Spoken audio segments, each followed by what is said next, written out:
Chers élèves, bonjour. Aujourd'hui, on attaque une nouvelle vidéo aujourd'hui sur le thème la collinéarité. Spécifiquement, ce que nous allons apprendre dans le cadre de cette vidéo, c'est de savoir comment montrer que deux vecteurs sont collinéaires.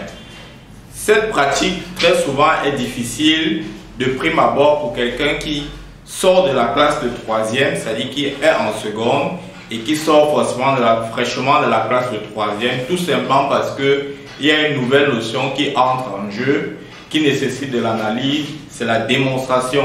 Donc, on va beaucoup plus vous montrer les techniques pour pouvoir montrer que deux vecteurs sont collinéaires dans le cadre de ce chapitre.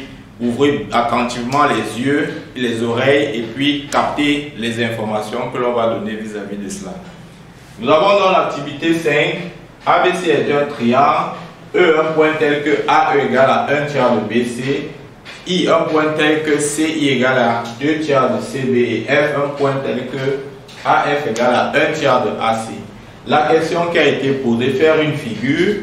J'ai rapidement fait la figure ici parce qu'elle n'avait pas un enseignement principal dans cette vidéo. Donc je l'ai faite pour éviter d'allonger la durée de cette vidéo. Maintenant, on va passer au deuxième cas. On demande de montrer que IE est égal à BA, IF égale à 2 tiers de BA et enfin de déduire que les points I, E et F sont alignés. Sans plus tarder, on va passer dans la résolution de la deuxième question. On demande de montrer que IE égale à BA et IF égale à 2 tiers de BA. Pour bien comprendre déjà le schéma qui est devant nous, on a dit ABC est un triangle. Voilà, c'est notre point C ici. On dit E est le point tel que AE égale à 1 tiers de BC. Voilà BC. Le vecteur BC est là, 1 tiers de BC. Donc je vais diviser en 3 parties. Voilà 1 tiers de BC. Et je reproduis ça ici pour placer E. Parce que du vecteur AE, son point d'application, c'est le point A. Maintenant, I est le point tel que CI égale à 2 tiers de CB. Voilà le CI, CB, 2 tiers de CB, 2 parties. CI, donc CI, ça veut dire I se trouve là. Pareil pour F, AF égale à 1 tiers de AC, donc on divise ça en 3 parties. Et on place le point F qui représente une partie de ce qu'on aura divisé là. Voilà donc maintenant comment on a placé. Et quand on place, on relie bien, on voit que ces 3 points sont bien, bel et bien alignés. Maintenant, l'œil n'est pas une méthode démonstrative, n'est pas un raisonnement mathématique. Vous ne pouvez pas dire que les 3 points sont alignés parce qu'on voit. Non, ça ne se fait pas. Il faut pouvoir démontrer cela. Et donc, on va donc passer à la deuxième question. On veut montrer que IE égale à BA, qui est encore une égalité. Cette démonstration concerne une égalité. Et comme je vous dis chaque jour, pour montrer une égalité, vous devez passer du membre de gauche pour le membre de droite, ou bien du membre de droite pour le membre de gauche. Le réflexe maintenant, dans le cadre de ce chapitre, c'est-à-dire les vecteurs, c'est que lorsqu'on vous demande de montrer que un vecteur est égal à l'autre, vous prenez le membre de gauche qui est IE et vous cherchez à développer. Il faut garder à la mémoire que ce que vous allez utiliser, c'est deux choses. 1. Les hypothèses. 2. L'égalité de Chasles dans le cadre de ce chapitre. 1. Les hypothèses. 2. L'égalité de Chasles. Maintenant, j'ai IE. Je m'en vais voir les hypothèses. Qu'est-ce que je peux exploiter dans mon raisonnement qui concerne IE? Je vois déjà que dans mon raisonnement ici, j'ai une hypothèse qui me dit qui concerne E et j'ai une autre qui concerne I. Ça, c'est une très bonne chose. Cela fait intervenir entre autres le point A et le point C. Autre chose qu'on doit se dire, c'est que quand je vois AE, cela me fait comprendre que si je veux utiliser cette hypothèse, je dois passer par quoi?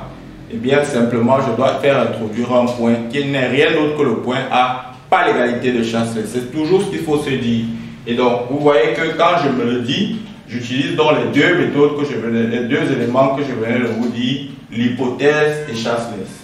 Donc, je vais introduire le point A ici pour pouvoir exploiter cette hypothèse-là.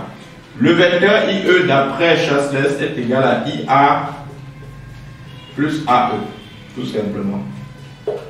Et donc quand j'utilise chasse-laisse, ça me permet donc de ressortir AE. Et je sais, d'après l'hypothèse, que AE n'est rien d'autre que 1 tiers de BC. Ce qui fait que dans mon raisonnement, je vais donc venir remplacer ce AE par 1 tiers de BC. Donc j'aurai IA plus 1 tiers de BC. Ça, c'est ma première victoire parce que j'ai pu déjà utiliser une hypothèse dans mon raisonnement. Je suis proche de la réponse. C'est toujours ce qu'il faut se dire. Maintenant, quand je passe, je continue, je constate que j'ai IA. Et dans mes hypothèses, je n'ai pas IA, mais j'ai le point I qui est associé à C en haut. J'ai le point I qui est associé à C en haut.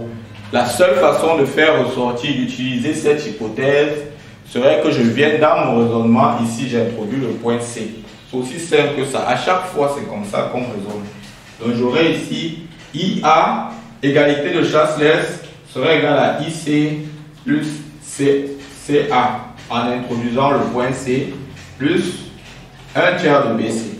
Quand j'ai donc éclaté comme ça, IC ressort, je peux l'exprimer en fonction de celui-ci.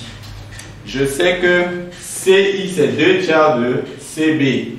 IC c'est l'opposé de CI, puisque IC c'est moins CI. C'est encore donc moins 2 tiers de CB. Et pour faire chasser le moins, je peux permuter les lettres. J'aurai donc 2 tiers de BC. Et donc je prends donc cela, je remplace ici, aussi simple. J'ai donc ici 2 tiers de BC plus CA plus 1 tiers de BC. Alors, 2 tiers de BC plus 1 tiers de BC, ça fait 3 sur 3. 3 tiers de BC plus CA. Et donc 3 sur 3 c'est 1. J'aurai donc BC plus CA dans mon raisonnement, qui ne sera rien d'autre que d'après l'égalité de chasse-laisse BA. Et c'est comme ça que j'arrive à la réponse recherchée. Aussi simple. On passe au deuxième cas. Voilà mon deuxième cas ici. À mon deuxième cas, on me demande de montrer que, ici, on me demande de montrer que IF égale à 2 tiers de BA. Donc, comme d'habitude, je prends mon membre de gauche qui est IF. Je vais donc chercher par mes hypothèses ici en haut, par mes hypothèses ici en haut, j'ai F qui s'associe à A et j'ai I qui s'associe à C. Donc je peux soit introduire le point C, soit introduire le point A pour pouvoir utiliser l'une des deux hypothèses. Je choisis d'introduire le point C. J'aurai donc IF d'après l'égalité de chasse-laisse égale à IC plus CF. Donc en écrivant ça comme ça, ça me permet d'exploiter que IC. Cette hypothèse qui me dit que IC c'est 2 tiers de BC, donc je remplace. Ça fait 2 tiers de BC plus CF. Maintenant, continuons. Je vais exploiter mon hypothèse, j'ai CF. Il faut que j'exploite mon hypothèse. Mon hypothèse n'a que F associé à A. Cela m'amène à introduire le point A ici pour pouvoir exploiter l'hypothèse. J'aurai donc 2 tiers de BC plus, j'éclate ceci, ça fait CA plus AF, égalité de chasse-laisse. AF étant sorti, je peux le remplacer par mon hypothèse. J'ai donc 2 tiers de BC plus CA moins plus 1 tiers de AC. Alors CA et AC sont opposés, donc je vais avoir 2 tiers de BC moins AC plus 1 tiers de AC.